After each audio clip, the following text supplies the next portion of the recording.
মাগরিবের আজানের সময় ঘরের দরজা জানালা ভুলেও খোলা রাখবেন না। যদি খোলা রাখেন তবে মারাত্মক কিছু ক্ষতি হয়ে যাবে। কি কি ক্ষতি হতে পারে বিস্তারিত থাকছে ডেস্ক রিপোর্টে।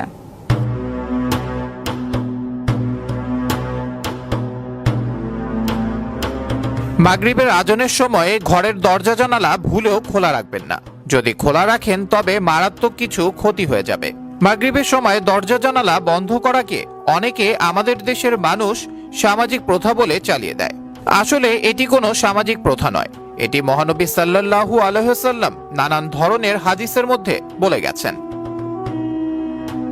রাসূলুল্লাহ সাল্লাল্লাহু আলাইহি ওয়াসাল্লাম কেন মাগরিবের আজানের সময় দরজা জানালা বন্ধ করার নির্দেশ দিয়েছেন? পবিত্র আল কোরআনে আজ পর্যন্ত যত কিছুই পাওয়া গেছে সবই চিরসত্য, এবং রাসূলুল্লাহ সাল্লাল্লাহু আলাইহি ওয়াসাল্লাম আজ পর্যন্ত যা যা বলে গেছেন সেগুলো অবিশ্বাস করার কোনো জায়গা নেই।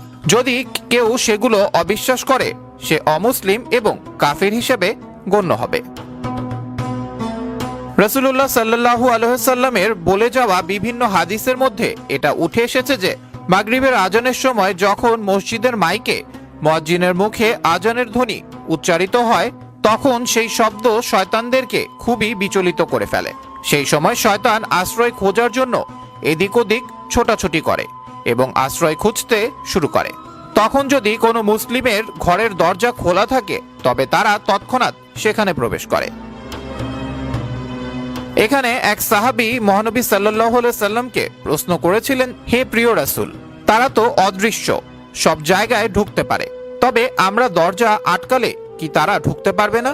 তার জবাবে রাসূলুল্লাহ সাল্লাল্লাহু আলাইহি ওয়াসাল্লাম বলেন, যখন কোনো মুসলিম মাগরিবের আজানের সময় দরজা বন্ধ করে এবং নামাজ আদায়ের জন্য দাঁড়ায় তখন আল্লাহ তাআলা তার কঠিন হেফাজতের জন্য নিজে একজন পাহারাদার নিয়োগ করেন।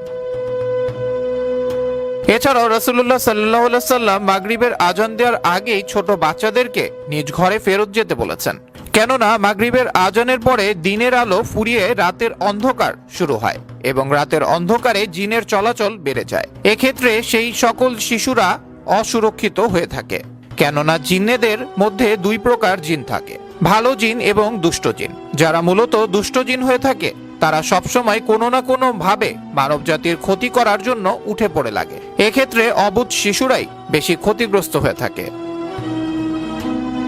আবরার আহমেদ মাহি, বিশ্ব বাংলা 24 নিউজ ডেস্ক।